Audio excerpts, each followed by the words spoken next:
The benefit of everybody, including this House. And he's indicated that it's one of the documents that we could not produce, but it is the law. The law ought to be placed in public, and law can always be cited. Mr. Speaker, sir. Okay, it seems to be... One thing, we as long as it's an enacted law, we have no problem. But we have seen them relying even on bills that are still pending before these houses. So let us be led to the law that the witness is relying on. Will be much obliged to reply as and when our time comes. As long as it's a law duly enacted, we have no problem, Mr. Speaker. Okay. Mr. Speaker, that's a sideshow. Okay. Already we've made our point that it's a law. Oh, it's a law, okay. You will look at It's it. not a Okay, bill. proceed. Mr. Speaker, the Public Finance Management into brackets Nairobi City County Bursary and Scholarship Fund Regulation, Mr. Speaker. Section 10 and 11 states that the Executive Committee shall thereafter issue the necessary bank instructions that shall cause the lump sum payments to be effected by the paying bank to the relevant bank accounts of the beneficiary institutions of learning as prepared by the various county committees. This is where the problem between myself and the MCA started, Mr. Chair. B, Mr. Speaker, the relevant details of the successful applicants shall be communicated to the paying bank by the Executive Committee while issuing instructions for payment, Mr. Speaker. These are the precautions we raised after discovering that the release of checks direct to MCS, we were losing a lot of money, Mr. Chair. The last one, Mr. Chair, Section 11. Executive Committee shall cause preparation of the bursary voucher bearing the following details. A, full name of the learning institution, Mr. Chair, whether it's a school. B, Mr. Chair, full name of the student. C, Mr. Chair, admission number of the students. D, Mr. Chair, the bursary amount to be disbursed in favor of the beneficiaries' students to every school, Mr. Chair. This was just a method to curb the misappropriation of funds by MCS. Again, Mr. Speaker, I would refer to the statement, which you are not producing because of your ruling. But in this statement, Mr. Chair, we remitted funds to all the schools, all the beneficiaries, the students, via RTGS. Are you referring to, we didn't admit it? Mr. Speaker, you didn't allow us to... So if we didn't allow it, then you we had 8 can't... copies of each, but the problem, Mr. Speaker, there are evidence that they also brought it at night. Let him identify the document for purposes of identification. Let him identify the document. Okay. You disallowed us, Mr. Speaker, All to, but I documents can... have been identified. Okay, Yeah, we have the law, Mr. Yeah, Speaker. the law is okay, but if we didn't allow The that one... satisfied settlement from the Cooperative Bank of Kenya, Mr. Speaker. We have 80 copies. If we are allowed, we can supply to each and every senator, Mr. Speaker. Based on your ruling, Mr. Speaker, we are not able to supply this. not we have now. them here. Not now. Satisfied, Mr. Speaker. Today's date. Mr. Speaker, in relation to that document, I would request that this House, being a House that deals with the matters touching on the county governments, it may just have that document for its information at some point, even if it's not going to relate the same to the impeachment proceedings. In addition, Mr. Speaker, even the mover himself on Council, take your seat. Allowed you to... That's what we are discouraging, just crossing over. Yes. the mover, Mr. Speaker, and his own sideshows to divert this attention, serious issue of diverting bursary funds.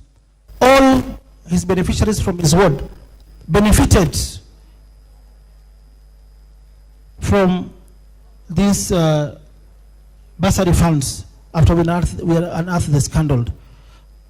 We did RTGS to all the banks, and all the students from Embakasi, his ward, benefited, and have the list full list of beneficiaries, Mr. Speaker, in this statement. Okay, but we have not admitted it yet. So for the Hansard purposes, Mr. Speaker. Now, Your Excellency, I had referred you to the second limb of the charge on gross violation of the Constitution and the law, and any other law. That is 1B, where it is alleged that as Governor of Nairobi, you violated Article 10, Article 201, A, B, and D of the Constitution by failing and refusing and neglecting to comply with the provisions of Regulation 20 of the Public Finance Management County Governments Regulations 2015, which failure, refusal, and or negligence has compromised the provision of services envisaged under Part 2 of the 4th schedule of the Constitution, inter alia, most crucial provision of health services during the raging pandemic. That is not okay. And I would request that you answer the same together with C, where it is alleged that as Governor for Nairobi, you have violated Article 187(2)(a) of the Constitution and Article 5.2 of the Deed of Transfer by your continued willful refusal to execute the statutory warrants essential in the release of funds from the County Revenue Fund, which has granted the provision of services not only in the county executive but of the Nairobi Metropolitan Services. What would you say? Mr. Chair, these are just sideshows. Mr. Chair, pursuant to Article 96 of the Constitution, Mr. Chair, this House, through its, I think, Health Committee chaired by Senator Mbito for Trans Nzoia, a couple of weeks ago, we appeared, Mr. Chair, before the Senate. There was a stalemate on the release of funds. Mr. Chair, I'd like to refer this Honorable House, Mr. Chair, to affidavit marked 10E, I think page 106, Mr. Chair. Mr. Chair, the CS Treasury is on record confirming. In fact, there is a letter CS Ukuri attorney wrote to NMS General Body and a copy to us, confirming that there was no legal framework for Treasury or county government, Mr. Chair, Mr. Speaker, honorable members, to disburse funds to NMS, Mr. Chair. So as Mr. Chair, we are being impeached because we are obeying the law. We are obeying the Constitution. These people want us to break the law, just the way it happened during the mess scandal during the Ministry of Health, Mr. Chair. We were forced from our allocations to release money direct to the national government. Yeah, Mr. Chair. This money was used to purchase health equipment. Some of them were never supplied to counties, Mr. Chair. And in the report, that report, Mr. Chair, this House, Honorable Senate, recommended that some senior officers in government should be charged. Ministers, PSs should be charged, Mr. Chair. Mr. Chair, I'd like to refer the committee to that particular page, I think 106, affidavit number 10, I think. It's an intervention by Senator Khaniri.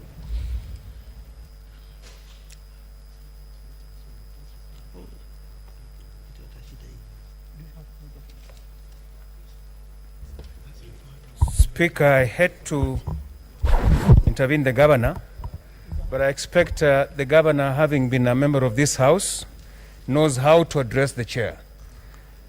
He's kept referring to you as Mr. Chair, Mr. Speaker, and I think that is wrong. The governor knows the rules of this House. This is the Speaker, not the Chair. So we must have our records correctly. I apologize for that, Mr. Chair. Okay. Mr. Speaker, sir. This is the committee of the whole. You are apologizing by repeating the same mistake. Yeah. Okay.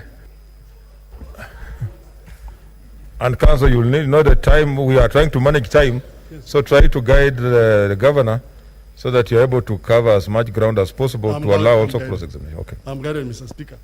Now, you refer to a letter from the CS Treasury. Yes. A letter in document marked 10E.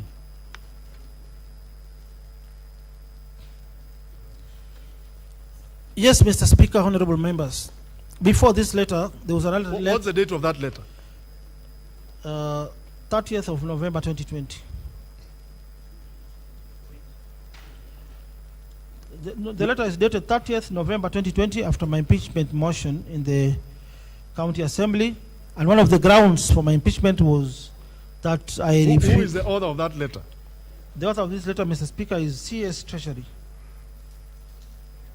What is the letter about? The letter, Mr. Chair, which we received on 4th of December 2020, still after my impeachment by the County Assembly, Yes. it is addressed to Major General Badi. Okay, first addressed to me. My Honorable Mike's reference number is there. And then addressed to Governor Mike Sonko and General Badi, Director General NMS. And reference is framework for financing transferred functions, Mr. Speaker, sir, honorable members. Yes. What does the letter entail? In brief, Mr. Chair, in the essence of time, the Minister or CS Treasury is admitting that the AG and his office have now come up with a legal framework, and they're advising me now to release the funds to NMS, Mr. Chair. Senator, there's an intervention by Senator Mutula Kilonzo Jr. Let's consult in low tones. Could you clarify, because that letter is not in 10E. The letter is not in 10E, Mr. Nyamo. The volume is too low. Okay, the volume is now high. I think the senator is in a different 10E. affidavit. Just go to 10. 10E. It's 10E. I want to apologize, Mr. Speaker. I think the letter is not paginated. The affidavit is not paginated. It's not, Maybe yes. due to The document is not paginated, unfortunately, But and the we last- apologize for that. Oh, But the letter is 4, 5. Wait. 5, 6, 7, 8, 9. The last 10 pages, Mr. Speaker. Come from the last page. Count 1, 2, 3 to 10. You'll find the letter there. From the last, from the back page. this one. Yeah, my learned friend is showing me that his is paginated and it's page 106 of the bundle. Actually, I mentioned about that. Thank you, Council, for the mover. Page 106 of the bundle marked 10E. Yes, so what are you saying in relation to that letter? Did you have legal framework as at 26th of November 2020 when the motion was initiated? No, Mr. Speaker, honorable members, because there is another letter also, which we also stopped from producing.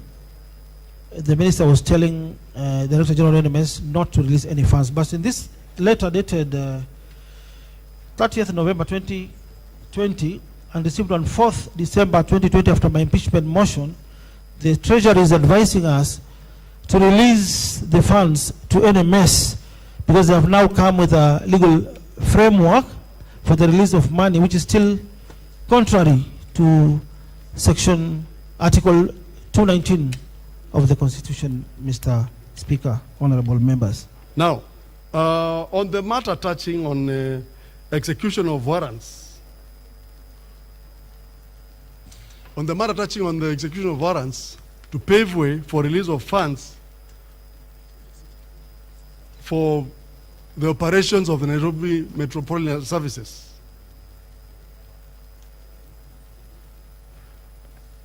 Number B. Were there any hiccups or disputes? Yes, Mr. Speaker. there are so many hiccups and disputes. Because everybody who's supporting NMS, Mr. Speaker, is always talking about Article 187A. They're not focusing towards the end, Mr. Speaker, honorable members, of this article which talks about the transfer of functions, Article 187.2b, Mr. Chair, which I'll just want to read, Mr. Speaker, honorable members. Even if you can see in my accusations, number B, I'm being accused for defying Article 187.1a. But 187.2b, Mr. Speaker, which I'm about to read to the Honorable House, states as follows. I'm aware that 187.1a talks about the deed of transferred functions to be transferred, funds to follow these functions. But Mr. Speaker, towards the end of this same article, 187.2b states constitutional responsibility for the performance of the function or exercise of the power shall remain with the government to which it is assigned by the fourth schedule. Mr. Speaker, honorable members. Mr. Speaker, there were so many illegalities, Mr. Speaker, which were being committed, Mr. Speaker, by NMS and senior officials in Treasury. A very good example, Mr. Speaker, this was not the first budget, the 7 billion budget for me to reject, Mr. Speaker, because I believe in the rule of law, Mr. Speaker. I respect the Constitution, Mr. Speaker.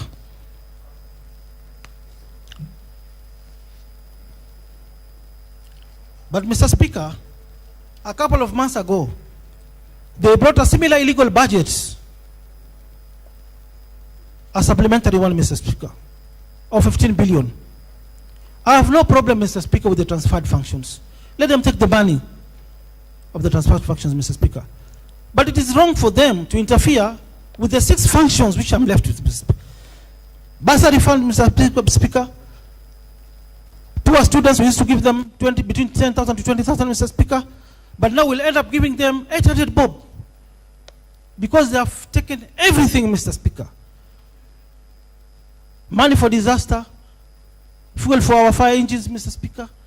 Money for constructing stadiums, Mr. Speaker. Social halls, technical universities, Mr. Speaker. Mr. Speaker, I wish to,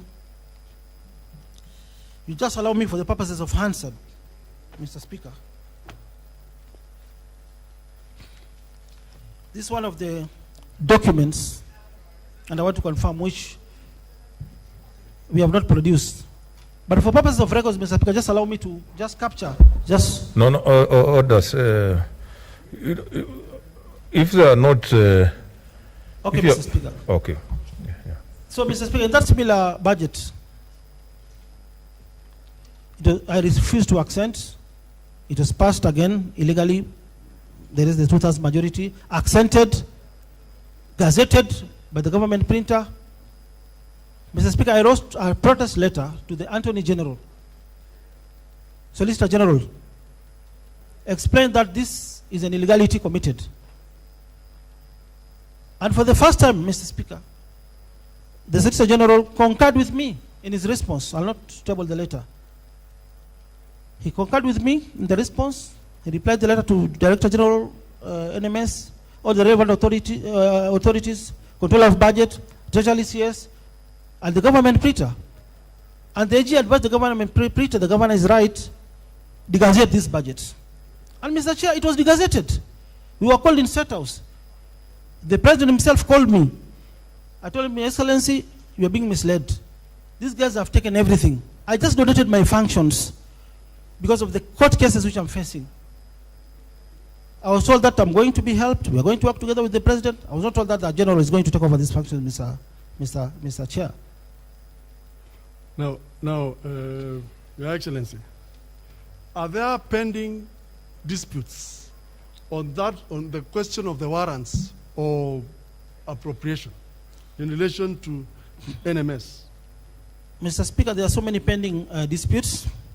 As we are speaking, Mr. Speaker, the High Court vied petition number E348 of 2020 before the Honorable Justice Morima has suspended the Nairobi City County Appropriation Act 2020. Do you have the document there?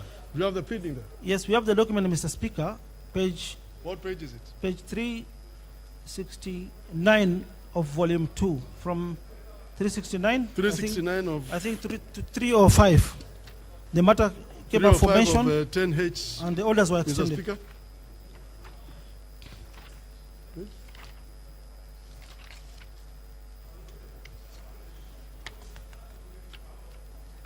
Go to the document, please. Page 367, I think it's marked as GM19 of volume 2, Mr. Speaker.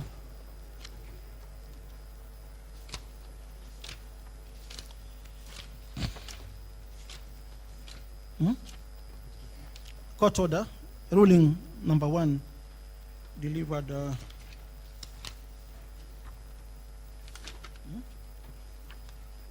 delivered on the, I think, the 7th of December, Mr. Speaker. General Frederick Lerura, General Mbidi, General Nyakundi, General Njoroge, General Biomdo, General Musoma, Kangete Tuku, CS, Department of National Treasury, Department of Devolution, Nairobi City County Assembly, and the Controller of Budgets. We all sued them, Mr. Speaker, and the court agreed with us that there was an illegality which was performed. And Mr. Speaker, the witness is referring to the document marked volume 2. Volume 2, 2B, the affidavit of the governor, the document marked D, volume 2, page 369.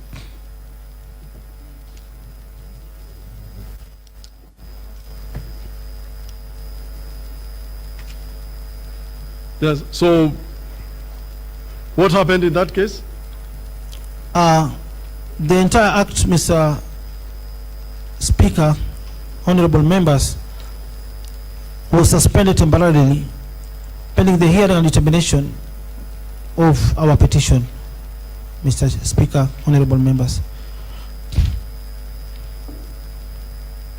Is there any other dispute that is pending before any other organ? Mr. Speaker, there are so many cases which were filed in court by various stakeholders in court, which are awaiting determination and hearing, Mr. Speaker. We also registered a dispute with the intergovernmental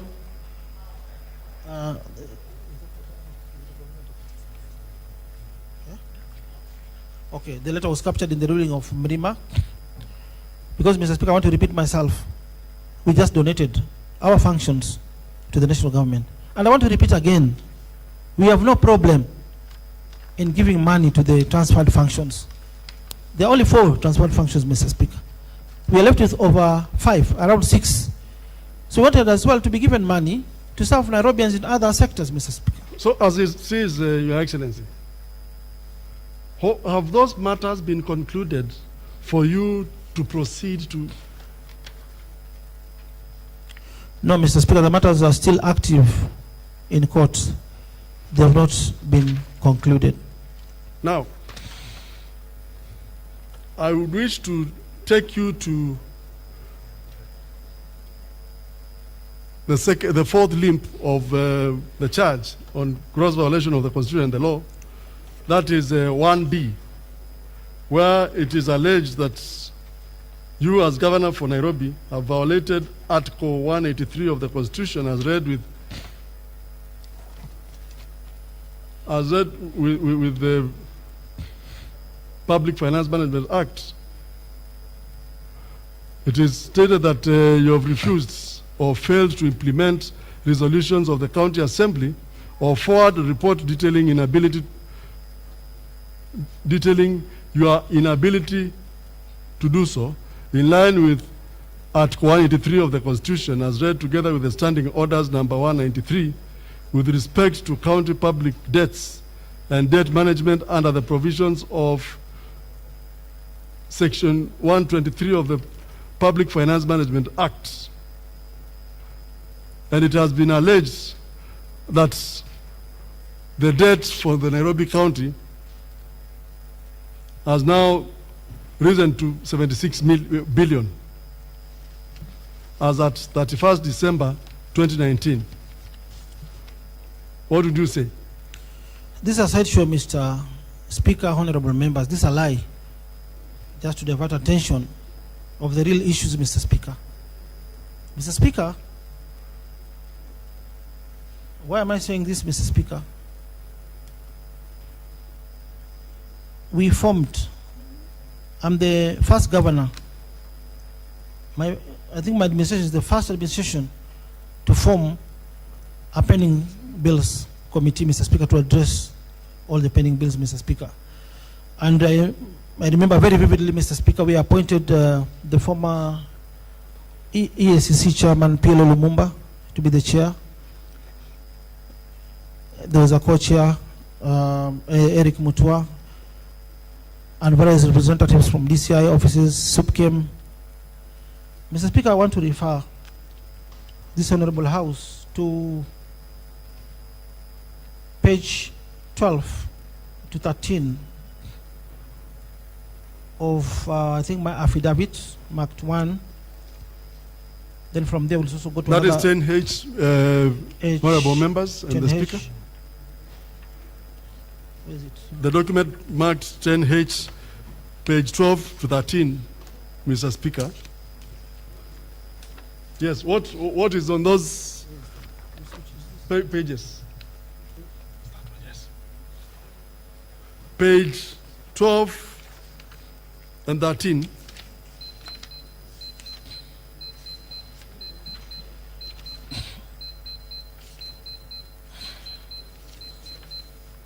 What has happened?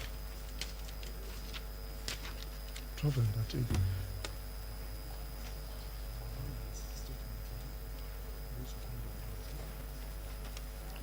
Mr. Speaker, page 12 talks about the part we played in addressing the huge pending bills Nairobi County was having by the time, Mr. Speaker, I was sworn in as the governor of Nairobi. Mr. Speaker,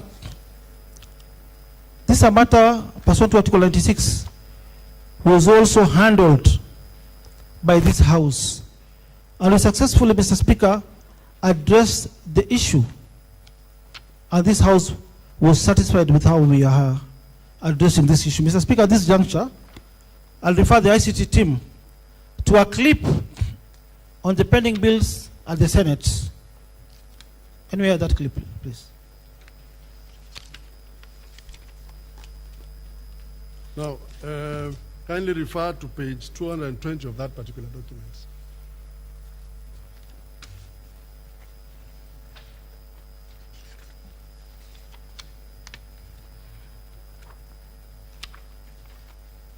Kindly refer to page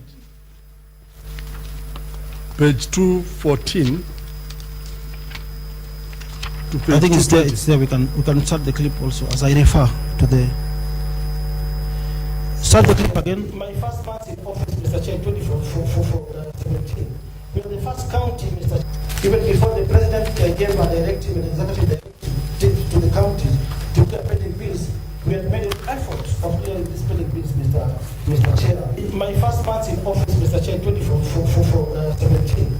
We are the first county, Mr. Chair, to form the pending bills committee. And Mr. Chair, constitution Nairobi, the country which is there. If you want to pay a pending bill, it was there during my predecessor's time. If a contractor passes with 10%, the following day he gets his payments effected from the bank. This was 64 billion pending bills, Mr. Chair. If I wanted to make money, part and parcel of the cartels, I could have received the 6 billion up from 10% and paid the 64 billion. But because Nairobi is bigger than Governor Sonko, we decided to go to court. And what happened after the court ruling, Mr. Chair? The pending bills of 64 billion was reduced to 23 billion. Meaning, tulishaidia pesa ya umma over 40 billion, Mr. Chair. So this is a very big effort and move forward which we made with my government, Mr. Chair. So we tabled the petition before the High Court for moratorium order. Then the pending bills committee, which was formed in early 2017, chaired by PLL Mumba and Eric Mutua, which are tabled.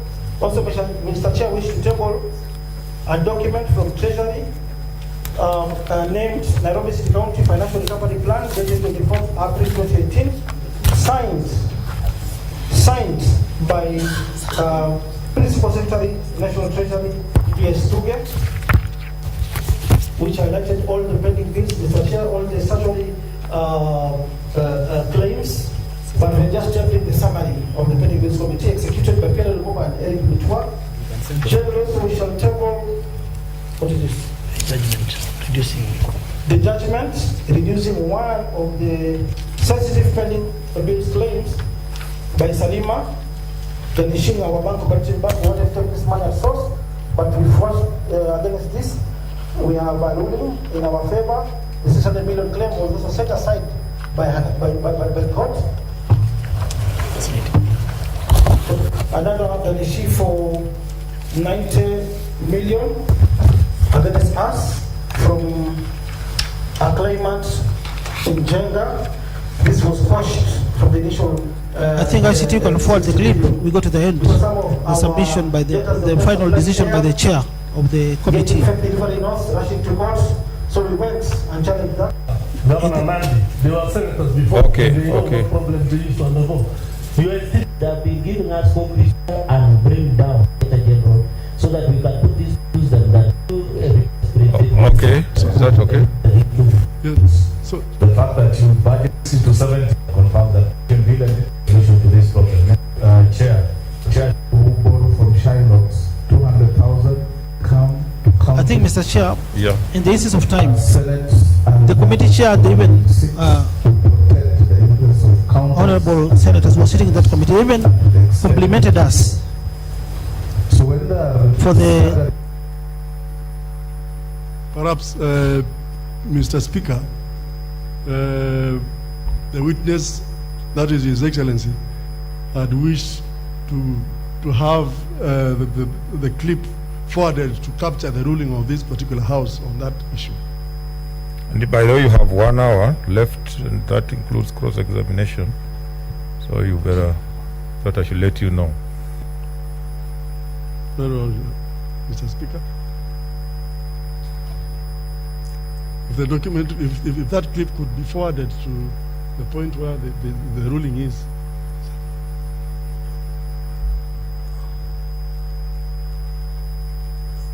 Mr. Chair, I think in summary, the entire committee concurred with us.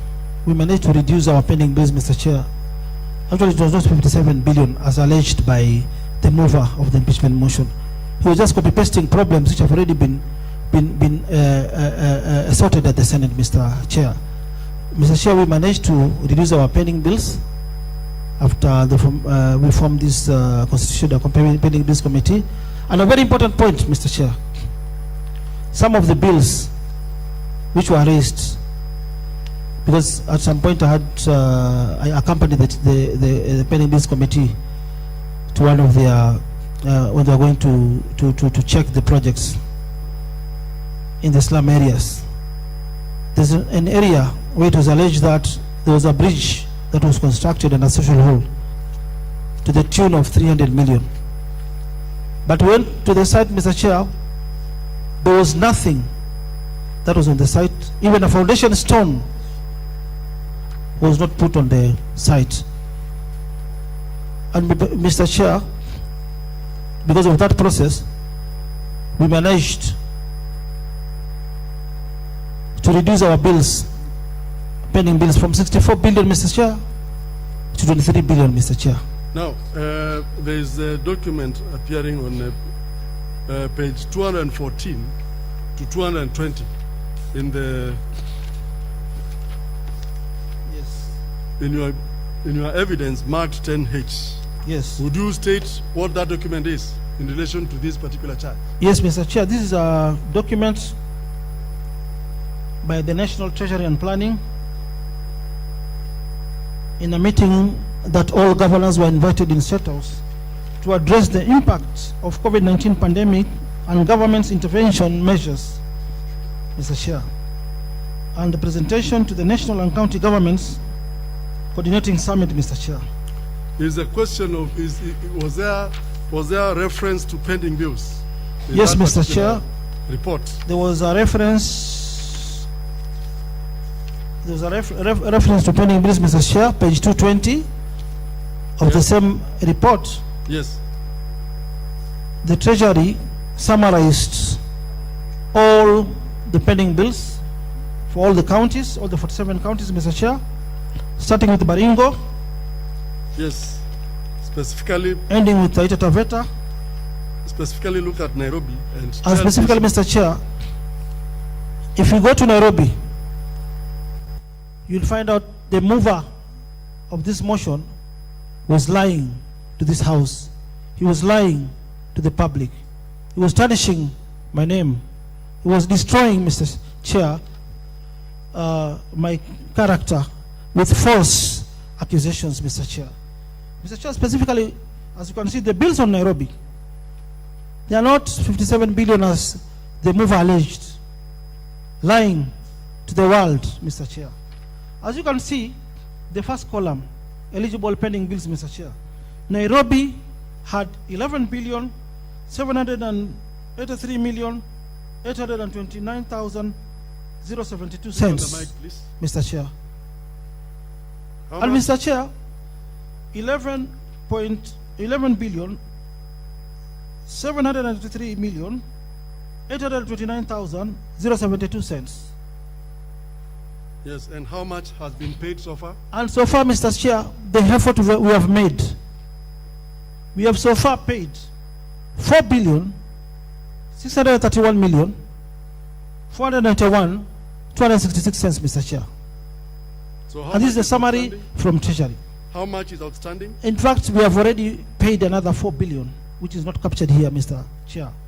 Meaning, the balance captured by the Treasury, by the time all governors were summoned in State House, was 7 billion, Mr. Chair, 7.1 billion. Is that And we have paid another 4 billion, which is not captured, meaning our pending bills by now will be less than 4 billion, Mr. Chair. is that summary by the Treasury anywhere close to the figure alleged to be pending as No. per this particular charge? No, Mr. Chair. And an important point in the instance of time, because the mover raised very grievous allegations, Mr. Chair. I also beg, Mr. Chair, this Honorable House also to accord us time when we're handling grievous issues, Mr. Chair. Mr. Chair, the national government owes us over 300 billion. I want to compliment Senator for Nairobi, Senator Sakaja. At some point, he was pushing for the release of these funds. And I remember very vividly, Mr. Chair, at some point we had a meeting in the State House with the President, CS Rotich, PSN Rithuge. We have some undertakings. We need a document, Nairobi City County Recovery, Financial Recovery Plan. We at some point agreed on a debt swap, meaning the money the national government owes us, the debt, statutory debts from various government agencies like KRA, we have a loan for 4 billion from KCB.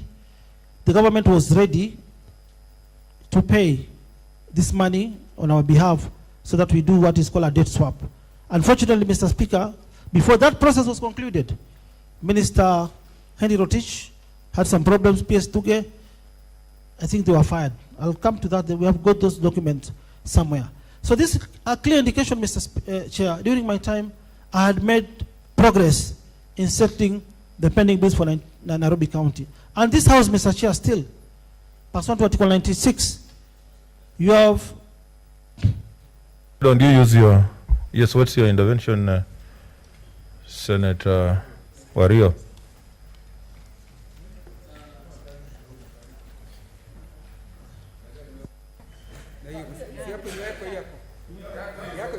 Yours is working. Oh yes, Mr. Speaker, sir, I would like to inform Senator Sonko to Governor Sonko to refer you to be as Speaker, not Chairman. He is keeping on referring you as Chairman. Chairman. Yes, thank you. I thought the committee of the whole. I'm sorry for that. I apologize. No, Speaker, I think stick to Speaker. Thank you, Mr. Chair. And we Mr. hope, Speaker. Mr. Speaker, with utmost respect, will be given some additional 30 minutes because of the interjections that No, are it can't be 30. It can't be. Just utilize your time properly. That was a half a second. We'll try, Mr. Speaker. Now, in summary,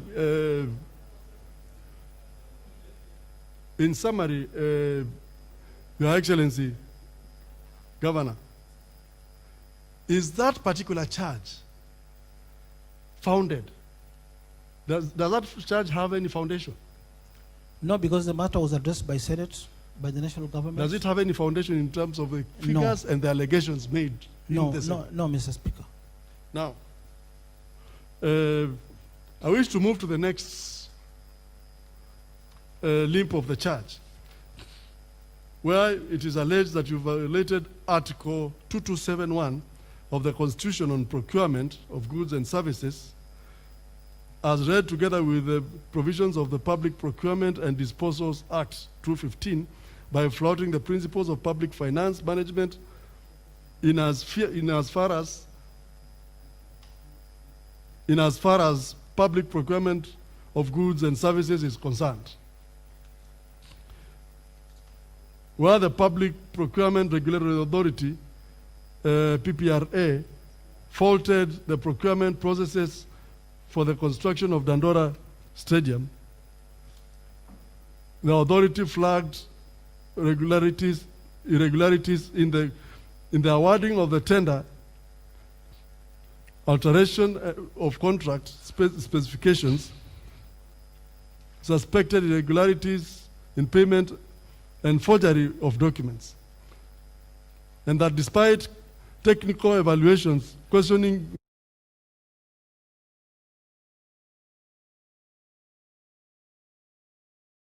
paying 196.87 million for the contractor. Now, Honorable Governor, yes, are you at any given time involved in procurement matters? No, Mr. Chair, not at all. And Mr. Speaker, I'm sorry again. Do you have, just listen to my question, do you have accounting officers charged with the responsibility of dealing with procurement in your government? Yes, Mr. Speaker, pursuant to Section 103 of the PFM Act, I appointed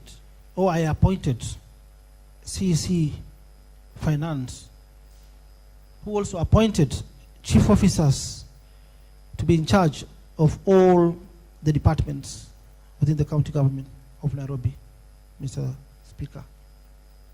Now, have you dealt with the procurement in relation to Dandora directly as an accounting officer? Not at all, Mr. Speaker. Have you ever signed any voucher towards payment of any monies in relation to Dandora?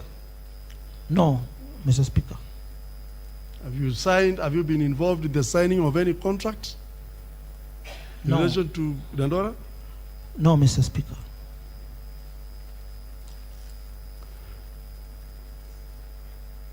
Now, have you ever been summoned by the county assembly in line with the exercise of oversight under Article 185 on the question of the contracts in relation to Dandora?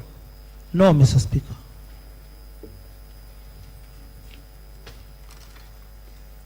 Now, I'll move to the next question. So, is this charge sustainable in view of your role as governor vis-a-vis the roles of CEC, finance, and other accounting officers? No, Mr. Speaker. Now, Charge 1F, it is alleged that you violated Section 35 and 45 of the County Government Act as read with the Section 104 and Section 148 of the Public Finance Management Act between 2018 and 2019, and contrary to the law, the office of the County Executive Committee member for Finance and that of the Chief Officer for Finance were held by the same person, one Winfred Kathangu, which situation occasioned confusion and inefficiencies at the county treasury, hence failing to promote good governance and compromising the doctrine of transparency and accountability in the county government. No. What would you say? No, Mr. Speaker. But at this juncture, Mr. Speaker, for any senior officer to act in any acting capacity is not an offense, Mr. Speaker. A good example, Mr. Speaker. When CS for Finance Henry Rotich was arraigned in court, His Excellency the President appointed CS Ukuri Atani, who was then I think the Minister for Labor, to act as the the CS Treasury, Mr. Speaker. But Mr. Speaker, even again after that, Ms. Winnie Kathangu ceased to act as CEC Finance. She was promoted to the position of CEC Agriculture. Her name, I forwarded her name myself to the County Assembly, and they confirmed her, Mr. Speaker, to a new position as CEC Agriculture. I want to confirm to this House today we have a substantive CEC for Finance, Mr. Alan Igambi. We have a substantive Chief Officer Finance, a position which was also held by Madam Winnie Kathangu, Mr. Speaker. Now, during the time when Winnie Kathangu was acting, before she was confirmed by the Assembly, was there any loss occasioned to the county government as a consequence of the time when she was acting? Repeat the question, please. Now, was there any prejudice occasioned to the county government during the time when she was acting as CEC Finance before she was confirmed? No, Mr. Speaker. Was any issue raised by the County Assembly on the same? No, Mr. Speaker. Now, I'll move to F. I'll move to H. G and H. Now, it is alleged at 1H that as governor for Nairobi, you violated Section 104 of the Public Finance Act on the responsibilities and powers of the county treasury.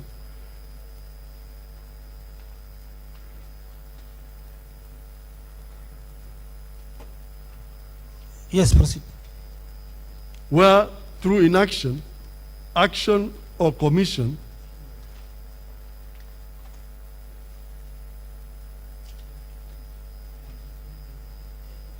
yes, you continued to preside over a broken public finance management system where the county treasury remains ineffective despite various resolutions of the County Assembly, urging you to improve efficiencies by decentralizing the finance function in the sectors as required by the provisions of Section 148 of the Public Finance Management Act, and that as a consequence of the same, the county continues to operate in contravention of the law. Now, do you have CECs, being the accounting officers, appointed? Do you have chief officers appointed as county accounting officers by the CEC Finance in line with Section 148? Repeat the question. Do you have accounting officers Yes. in place, Yes, Mr. Speaker. duly appointed by the CEC Finance? Yes, Mr. Speaker. So, is there a breakdown? No, Mr. Speaker. Has any breakdown been shown to exist? No, Mr. Speaker. What would you say about that charge?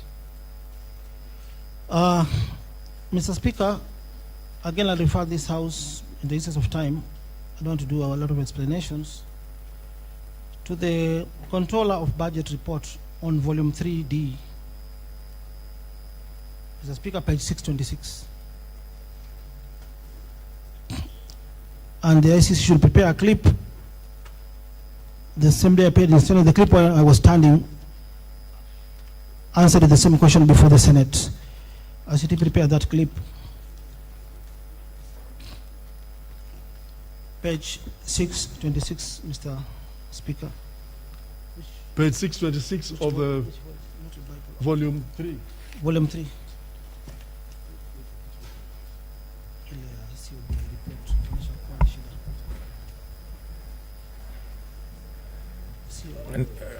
And Council, how? Volume 3.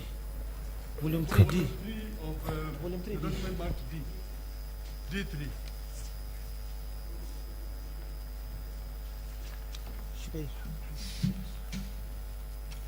Council, how long do you want to take to conclude the examination in chief? Mr. Speaker, I'm going to cover 2 more areas, then I'll let my colleague, Mr. Odieki, to take over. So that will be how long? Answer my question. I should take another 20 minutes, then I hand over.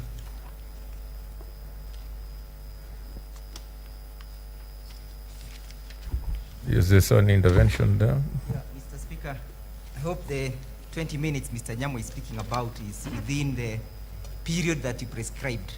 Maybe for us to be able to plan, you might want to inform us how much more time they have. Yeah, I will check that.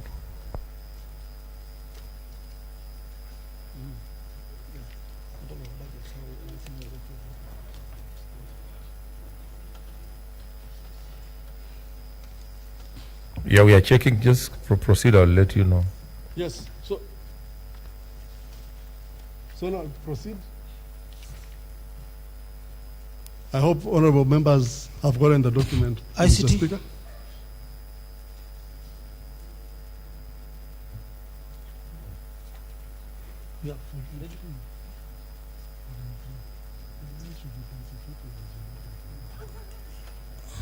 Yeah, the one standing.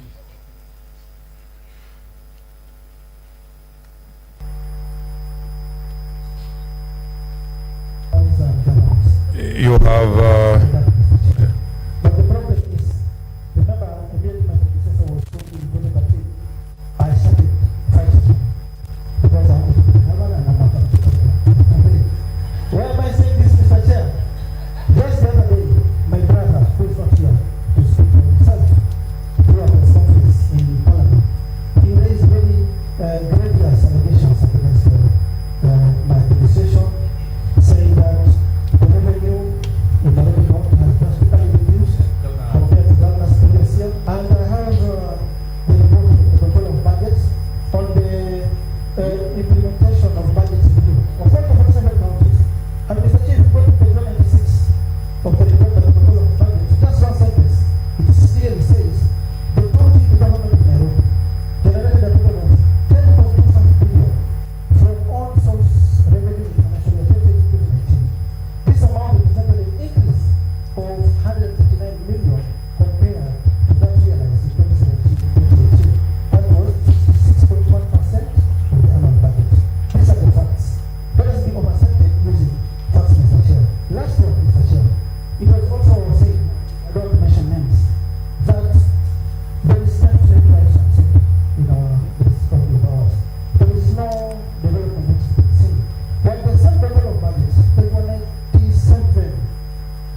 Mr. Chair, in the essence of time, you can stop that clip.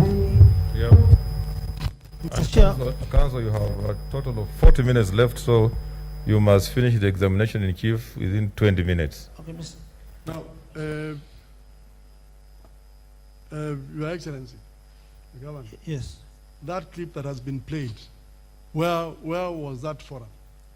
That was Senate, and they were explaining the Controller of Budget's report and the observations that were made by the Controller of Budgets. Our revenue, we did well in revenue, increased. As per the attached document in the affidavit, also improvement in the use of IFMIS and internet banking to processing financial transactions, Mr. Chair. Also, if you go to 3308, observation and recommendation by the Controller of Budget, the county made progress in addressing some of the challenges previously identified in the implementation of budgets. Some of the progress made included improved compliance with Article 207 of the Constitution of Kenya regarding depositing funds at source in terms of revenue collection into the CRF account, Mr. Chair.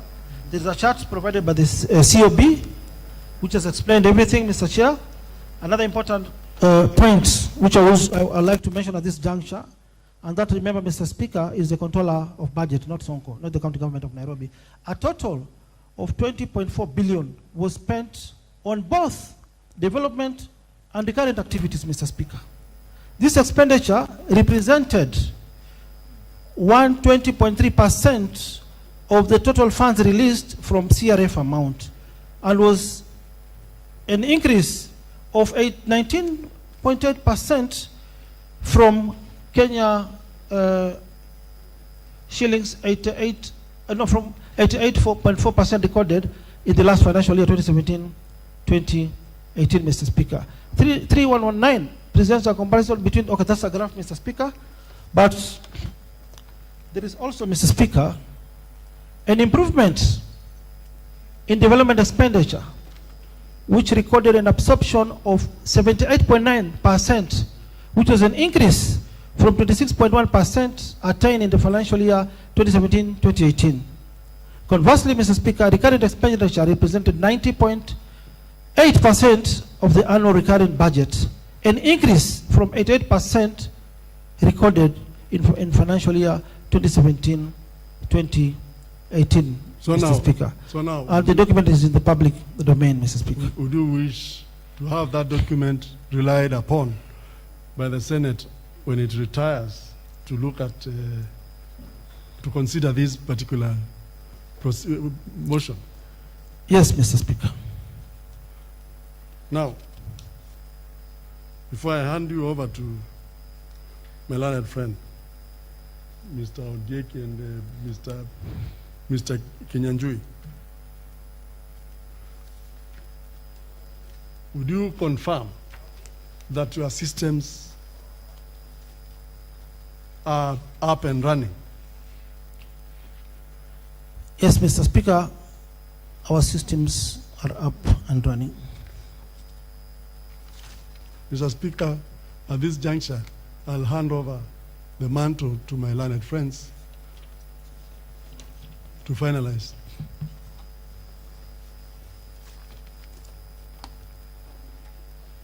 I hope you have noted the timelines I gave. Mr. Speaker, as it is, and as you appreciate that in the doctrine of fair trial and in ensuring that the governor gets adequate time to defend himself, and he's the one that is actually is like an accused person. Mr. Speaker, we urge the honorable members in this House, in view of the interjections that were made, to at least give us some additional time. You cannot attribute that to interjections because I've also been monitoring. Just use your skills to deliver, be spot on, and cut out a lot of stories that may not add value to what we are prosecuting. Mr. Speaker, as it is, the documents that were served upon the Speaker the day before yesterday are quite many. And as it is, for him to deal with those questions and the charges, as many as they are, in as much as there are 4, they are in limbs, Mr. Speaker. And you've seen from his testimony, he's been dealing with answers document by document. And that has taken quite some time, Mr. Speaker.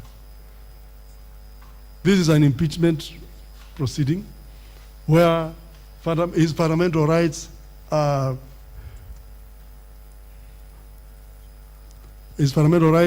likely to be affected, and also the democratic rights of the people of Nairobi.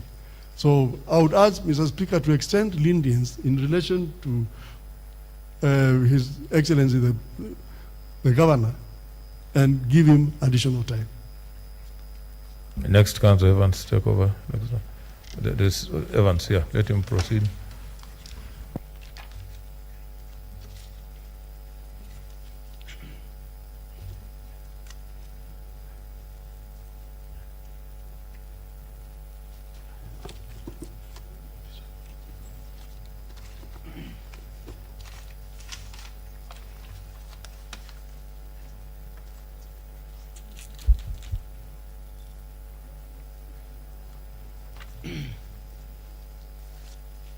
Mr. Speaker, sir, and the Senate, I'm going to have military precision so that we cover more territory. Governor, before you conclude what you are doing, I want to take you to page 582. We are dealing with the book was dealing with volume D3. Page 582, please. Very quickly.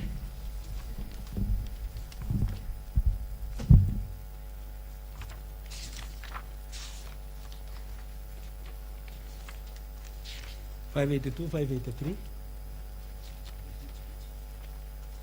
volume D3, D, volume 3. No, this is 10 D2. 10 D2. Sorry. I'm saying volume D, volume 3, at page 582, 583. Are you there, Governor? It is written 10D, 10D2 at the top.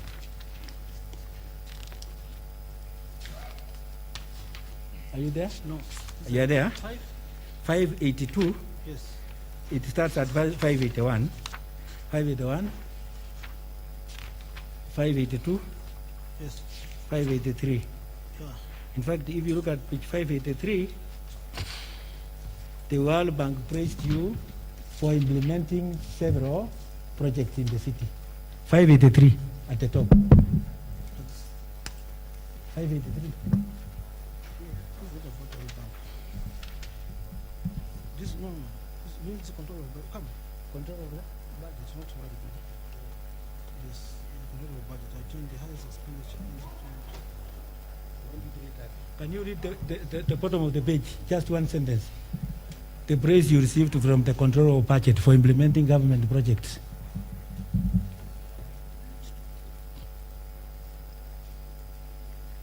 Yeah, the last part, let me read it. It started the county attained the highest expenditure. Yes, Mr. Speaker.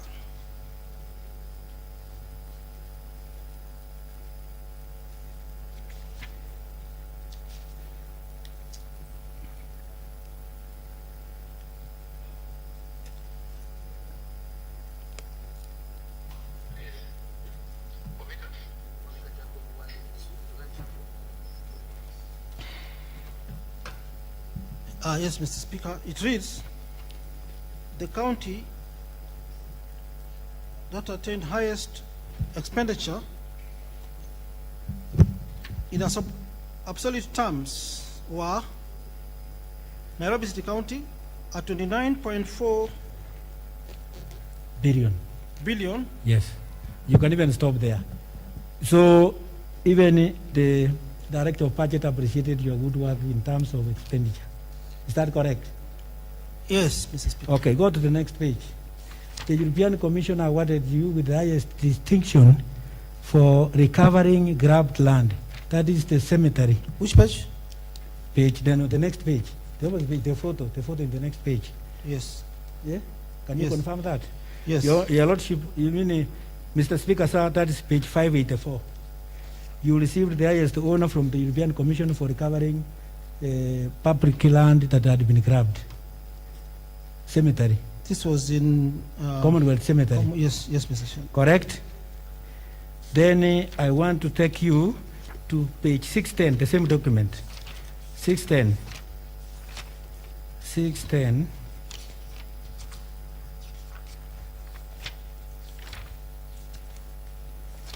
You've been accused that you facilitated your daughter to travel, pretending that she was a sub-county officer. 16. Page 610. Yeah.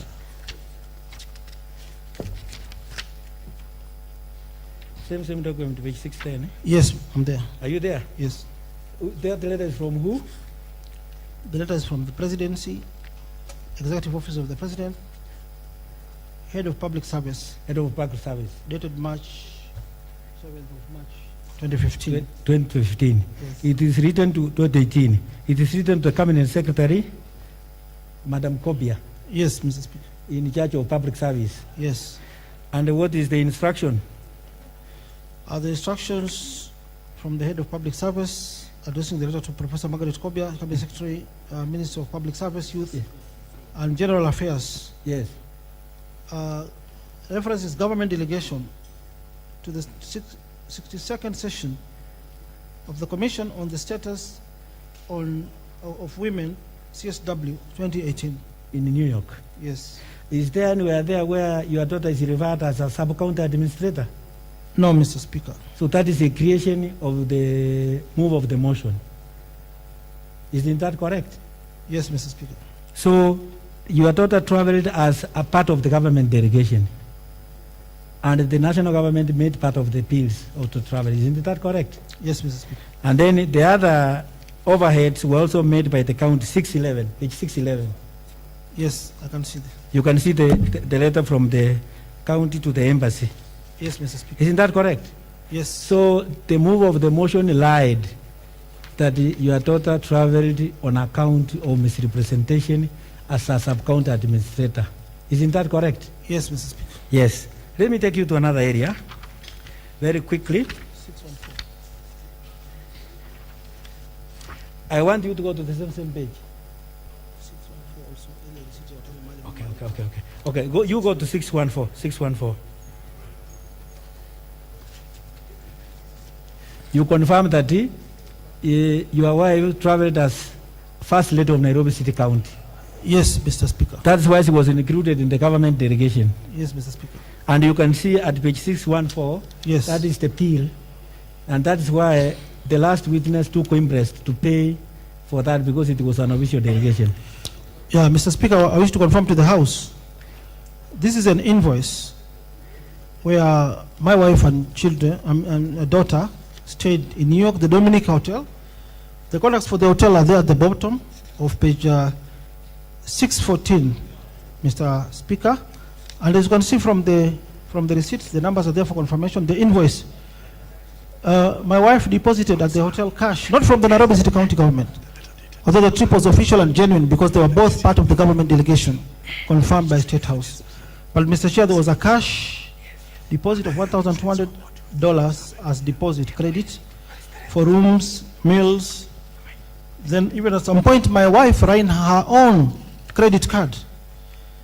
On page 615, the second last item, she ran her Visa card for another $1,500 payment.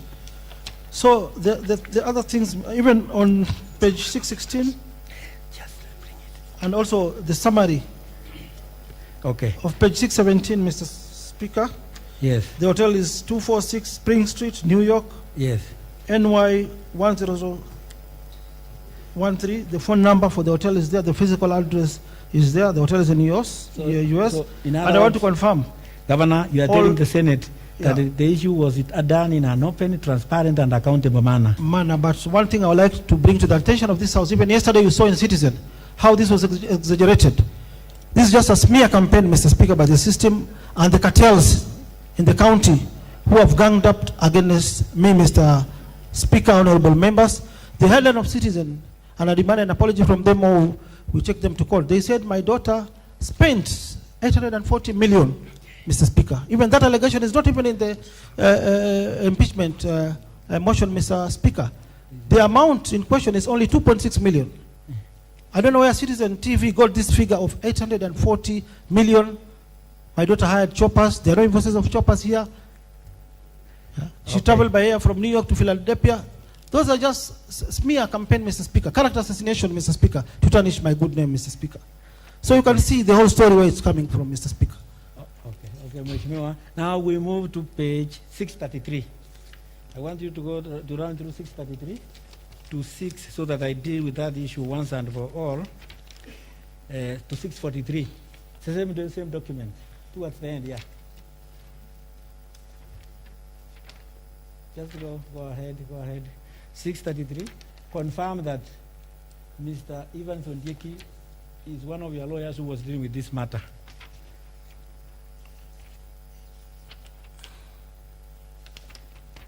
Yes, Mr. Speaker. You confirm that? Yes. And you gave him instructions to go and file your defense at the Nairobi City County Assembly. Yes, Plus the accompanying document and evidence. Yes, Mr. And you can confirm from the photos in page 633 to 643 that he was denied access.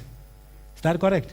Yes, Mr. Speaker. So you were never given a chance to hear, they never gave you a chance to hear your side of the story? No, they never gave They me didn't even give you a chance to file your documents? Yes, Mr. Speaker. I will now take you to document number 1. This is that document number 1, and I want you to go to page 33. Your Lordship, sorry, the Honorable Senate, this is the affidavit which my colleague was using. I want you to go to page 30, page 59. The affidavit, the one written 1, affidavit number 1. Page? It is 10H, 10 years, sorry, 10H. Page 59. Page 59.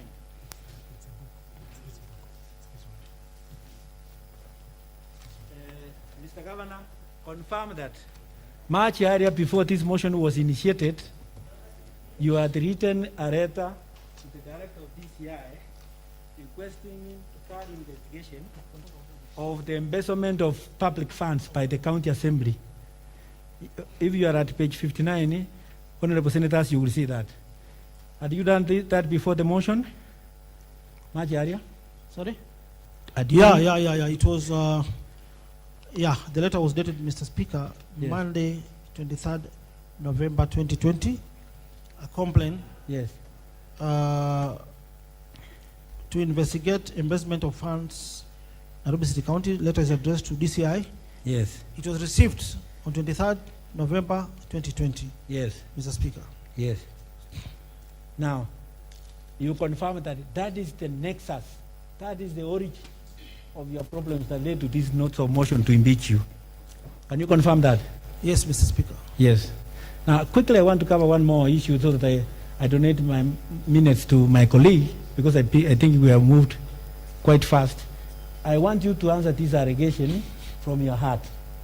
You've been accused. I know you are a father, you are a grandfather, you are a father-in-law. You've been accused that you molested workers and colleagues. And I want you from the bottom of your heart to answer that straight, whether you have ever harassed any workers. No, Mr. Chair. So all of these sensationalized accusations are meant to besmirch your reputation. No, these are just accusations, Mr. Chair. In the instance of time, there were clips which we had prepared to be aired for for members to confirm about the true story of all the events that are transpiring in the Nairobi City County. Mr. Speaker, my first month in office, I received some information from a county staff who was supposed to be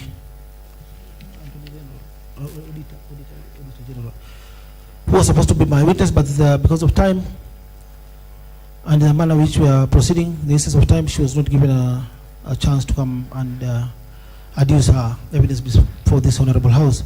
My first month in office, Mr. Speaker, was tipped off that the staff at the cash office, they were stealing daily over or between 30 to 60 million a day, Mr. Speaker. The clips are in the public domain. The questions are in the public domain, Mr. Speaker. Mr. Speaker, I personally decided to do an impromptu visit or inspection at the cash office. I went there with some of the officers, CID officers attached to the county. We also reported the matter to EACC. There are officers who also came. And Mr. Speaker, when we were conducting this search, we found it was true, because we found the county cashiers, some with money in their socks, suits. Mr. Speaker, Summarize. we recovered around 30 million in cash, Mr. Speaker. Documents are there, but in the instance of time, I'll not go to that. Mr. Speaker, they were all arraigned in court. They went to High Court to challenge this decision by petition number 79 of 2017, Labor Relations Court, before Justice Helen Wasila. Their case was dismissed. The judge said the governor has a right of suspending, terminating services of any staff, provided there's a disciplinary action that was being taken, Mr. Speaker. Okay. So we've got so many clips, but because of time, we can't. Finally, Governor. Mm. At the third president of the Republic of Kenya, one of the most respected African leaders, aliambia driver yake, pumbavu wewe, mafi ya kuku. Lakini the context was driver alikuwa na reverse in public. Clips were played here where people tried to play some remarks you made. Can you clarify to this Senate in what context you made some remarks? It's important that it comes out. What is it, Council? You have not given you. No, what I was saying on a light note, No. There's a council who was standing. I was saying that the freedom of speech allows us to speak. It depends on which context you are speaking. So I wanted him to clarify some things that were played here yesterday. You know, you have now a total of 15 minutes. I wanted my learned colleague to conclude, to cap it up. Just 5 minutes. Your Lordship, Mr. Speaker, sir. This is a process that is more complex. It's a political process. It is a Siamese twin, which is both political, judicial, and social. So it is actually, it's a difficult thing to deal with.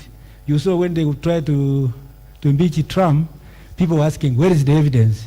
Where is the evidence? So, Your Lordship, it is good. You have given us time, and we thank you. You have listened to us. Please, Mr. Maybe, Mr. Speaker, before we move to the next question, I just want to hear a 1 minute audio. ICT, Okay. because they had clips. We just want to hear one clip by Paul Kiiru, ICT. Paul Kiiru clip, similar matter which is in court. Paul, habari yako? Wewe unaitwa Paul Kiiru? Mimi naitwa Governor Sonko. Okay. I've got 2 issues with you, my friend. Wewe bado ni kijana? Yes. Sitaki kuharibu unga yako na profession yako. Ile ukora ulikuwa unafanya zamani uachana naye. Unajua ile mambo mmefanya rates. Wewe na kina Joseph. So you know what you did? You tamper with the system, kunyima county revenue, mnaregesha rates chini, watu hawalipi. I've got over 200 cases against you, but I don't want, you are still young, I don't want to spoil your career. Can you assure me that we're going to stop? Yes, we'll work on that. You'll work on that? Yes. How soon are you going to stop it? Just I want you to, wewe mwenyewe when you confirm you're going to stop those games, because tukiendelea kwa njia ile we are heading nowhere, my friend. Tukiendelea na njia ni makosa. Yeah? And me, I'm warning you. Already nishaandika complaint kwa DCI, but I just want to warn you to stop it. Start kuongeza cases mingi against you. Yeah? Yeah? Just tell your colleagues to stop it. I'll do that. Are we together? Yes. Wacheni hiyo ukora. Nyinyi ndio mnanichokoza wenyewe. Alafu mnasema kazi yangu ni kushika watu ovyo ovyo. So wewe ndio Paul Kiru. Na uko na mwenzako anaitwa Robert Okiri. Yes. Did you see my letter of complaint on that plot? No, I haven't seen it. Because my colleague is on the manager's telling me. But it is you. But it is you and Robert ambaye mlikuwa approach na Joseph. Mwajua vile mlifanya mkatamba na system. Okay, on my part, I'll make sure it's monitoring. Make sure nothing goes on. Can that stop? Can we agree that can that stop from today? Yes, I'll make sure it's monitoring. Okay. I'm giving you a warning, and I'll also call your colleague, Robert Okiri. I want that to stop. Shughulikieni matumbo yenu na familia zenu. Wizi ya pesa ya umma tafadhali wachaneni naye. Nitawapeleka jela. Nitawapeleka jela. Let this be the last warning. Okay, na zile zote ziko kwa process, wachana nazo. Kama uko na shida, come to my office, face me, see me. Nitakusaidia. Please. ICTs are very sensitive docket. Alafu Jambo Pay, the migration of data kutoka Saturday ianze. Inakuja, niko na intelligence yote, imekuja ikafika 75% ya Jambo Pay conspire na wao mkazima. Ikaenda tena the next day, ikafika 84%, ikazimwa tena. I want to kufanya transfer. Yes. Yes. So now that we decided, badala tukuwa subiri, we will go and get the data ourselves hard. So that you maneno ya kudepend kusema inakwama. Yes. At least to avoid this. So kuna barua ambayo tulifanywa. Tulikuwa tukisubiri tunaona yes. Okay, this is of time, Mr. Speaker. Because we're running out of time. These are normal conversations which I normally have with especially staff who are suspected to be corrupt. We normally give them warnings. Maybe the manner in which we are warning them, they change the story, then it becomes that the governor is intimidating the staff. This clip was captured or recorded in 2019. It's part of the ongoing proceedings in the criminal case in court, Mr. Speaker. I've got several clips, Mr. Speaker, my conversation with various, especially the women senior officers in the county, and there is nowhere where I've abused or broken the law, Mr. Speaker. Mr. Speaker, sir, I will wind up in a few minutes because we have been given 20 minutes. And we have to plead that time with Mr. Ondieki, so I'll take no more than, say, 5 minutes. It's 5 minutes, yeah. 5 minutes. Mr. Governor, sorry, Your Excellency the Governor, when you sent Advocate Ondieki to the County Assembly to represent you, had you been served with the documents now relied upon by the County Assembly on allegations by the mover of the motion? No, Mr. Speaker. Yesterday we heard from Ms. Janet, your former CC for Education, that she had a deposition before this Honorable House. Mr. Speaker, sir, honorable members, that deposition was dated the 14th of December. 14th of December, Your Excellency, 2 days ago. Had you been served with that deposition? No, Mr. Speaker. Sir. Nevertheless, had you insulted Janet? No. Ever intimidated Janet? No. Ever even called her 2 a.m.? No. No. Did you see any evidence from her that you are doing that? No, Mr. Speaker, and I still have the phone which has all the communications between myself and her since 2018. I asked her for her WhatsApp printout and she had none. I have my original phone and I am willing to give it to the House to do further investigations. Have you been summoned by the DCI or any other organ that you have abused her? No, but when we are investigating this bursary check, Mr. Speaker, and you've seen what transpired, I just warned her, because she was also mentioned in this bursary case. She was conspiring with MCS to get blank checks, give to junior clerks, they fill names, type, then take to the bank. She was part and parcel of this scandal. So when I questioned her, and these people were arrested, she decided to resign. And I even never suspended her, Mr. Speaker. Yes. So we saw your analysis of the funds that were being siphoned from the county assembly, going to the benefit of MCAs. Was that the time that Janet was the CEC for education? It was the same time when we lost these funds, and we proved her wrong because her accomplices were charged. And I don't know why the investigating officers to date, they have not arrested her. But we know her husband is a senior officer at the DCI attached to the United Nations, so she cannot be touched. Now, all those allegations touch on your evidence touch on your evidence in, paragraph 2A of the allegations against you. Now, you were elected by over 885,000 citizens of Nairobi. Yes. Were any of these people, to your knowledge, consulted by the Nairobi City County Assembly before moving this motion of impeachment?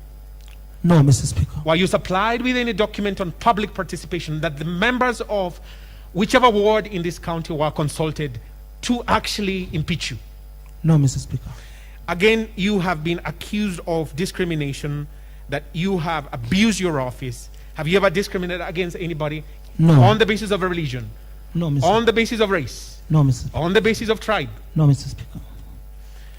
You have been accused of abusing your office by enriching yourself. Do you recall receiving 50 million to your office? 50 million in the budget of 2018-2019? Sorry, 2019-2018? No, Mr. Speaker, but at this juncture, there was a confidential budget that was allocated to me by the members of the County Assembly, 50 million. We never utilized that budget. I think the document is annexed in one of the affidavits, Mr. Speaker. They wanted me to be part and parcel of their scandals in swindling taxpayers' money. I refused. They allocated me the 50 billion budget. It was returned to Treasury during the end of financial year, Mr. Speaker. I never touched a coin. You steered away from touching county money? Yes, Mr. Speaker. You have allegations made against you that you actually have stolen county money, and therefore you are facing 2 anti-corruption cases. Have you been found guilty in those cases? No, Mr. Speaker. And at this juncture, Mr. Speaker, I don't know. I know we are running out of time, but there's a very sensitive clip, a very sensitive one, the second of this motion. And I remember the Senate at some point resolved that Jumbo Pay services should be terminated. When we're terminating these services, Mr. Speaker, and that is in the affidavit council, I think we'll look for it. The second of this motion, with the CEO of Jumbo Pay, came to my house in Kanamai, and it is captured by DCI because the case was under investigation. And DCI officers came with their recorders, Mr. Speaker. A certificate was done. We captured the current majority leader, Abdi Hassan Guyo, and Jumbo Pay CEO. And the transcript is there. The audio from DCI is there. The case is still under investigations. They told me, wewe ni mjinga, utaki kukula. I want that clip to be prepared by ICT. It was captured by DCI. Wewe ni mjinga, utaki kukula. Sisi na Kidero tumekula 7 billion in 5 years. As they prepare that clip, wewe unatukanyagia. As they prepare that clip, the mover of this motion, Kulad, I'm sorry, Mr. Speaker, sir, I think, Mr. I recall Speaker, that word. Towards the end of that clip, they offered me 5 million a day, 5 million a day from the county revenue. They gave me staff to work with them. They didn't know I had a DCI recorder. The case is still ongoing. Anytime the file has already been forwarded to DPP. They told me they are going to offer me 5 million in a day. They didn't know that I had the recorder from the DCI. I told them, Sawa, I'm ready.